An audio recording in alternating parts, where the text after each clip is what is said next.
Во идејните концепции на Карл Попер, исклучително е важен проблемот на проверка и докажување на вистинитоста на ставовите во науките и огромната социјална одговорност на науките и научниците за развој на општеството.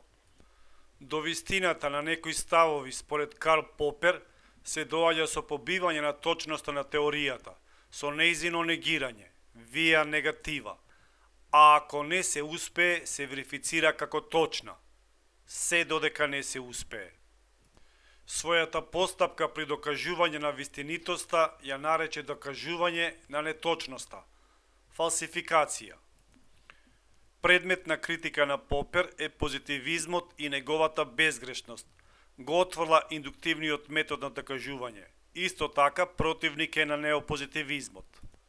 Кај Попер се среќава прагматистичката идеја и тој инсистира на демаркација, разграничување меѓу научните и обичните животни ставови.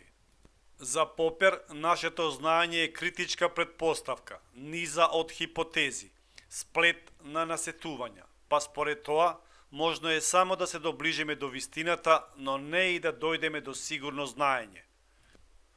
Науката нужно е нецелосна, а нејзините теории привремени.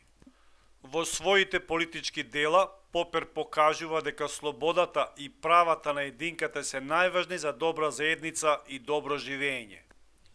Тоталитарна праведност е критика кон Платон за идејата дека општеството треба да биде соредено во слоеви во кои ќе управуваат избраните. Трибализам, племенски дух, е критика за идејата на Хегел заради абсолютизација на улогата на државата во животот на луѓето.